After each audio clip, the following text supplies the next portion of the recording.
Our coalition was started more than 10 years ago because teen substance abuse rates were far higher than national averages at that time.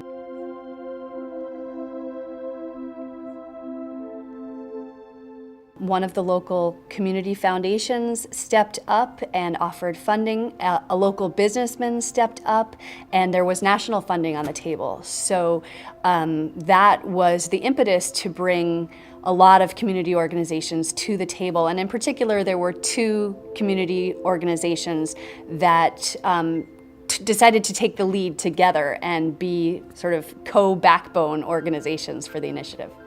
We're really focused on youth development. Our ultimate goal is healthy, happy youth. But we've been very targeted in our outcomes. Our outcomes are focused on teen substance abuse prevention.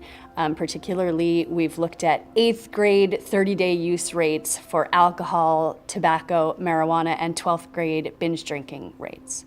We've been able to achieve an overall 40% decrease in youth substance use in the region. That's when you look at 8th, 10th, 12th grades, all the substances we track. That impact is due to so many different pieces. It's so many different things happening in the community, in the schools, in the family, in the peer environments. It's a million different things, but they're working together.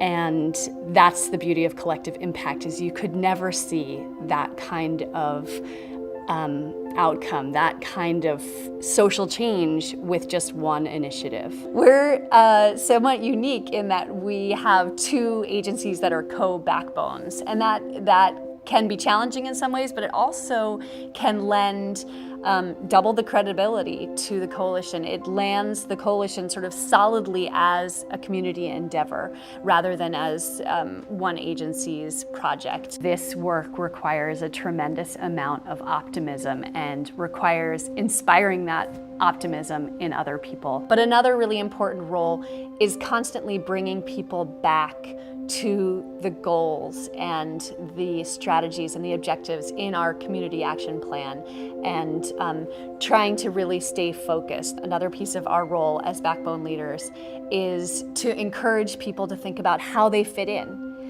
We like to talk about there's a policy, a program, or a practice for everyone in our community action plan. And what is the piece or the many pieces that you as an individual can take on to make a difference? Or what is the piece that you as a representative of an agency can integrate into your agency? How can you change your agency's strategies just a little bit to fit in with the community action plan and support the work of the whole collective?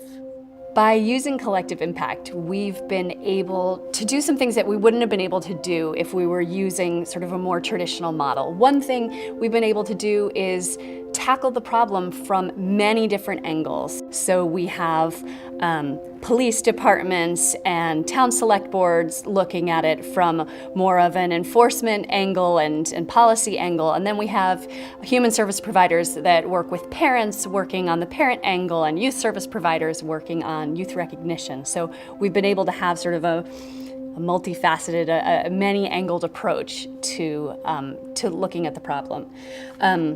We also find that collective impact helps us support each other's work rather than potentially undermining it. Another way that the collective impact approach has really helped move us forward in our goals is by getting everyone focused on outcomes. And by measuring those outcomes and reporting those outcomes, it really helps motivate the community. Using collective impact in a rural area definitely presents some real challenges, mostly in relation to resources. Our community has no large foundations, it has no large corporations, we don't have any access to resources beyond government grants, or access to financial resources beyond government grants. So in order to handle that, we really need to look at other resources and in-kind participation, staff support, human resources, collaboration.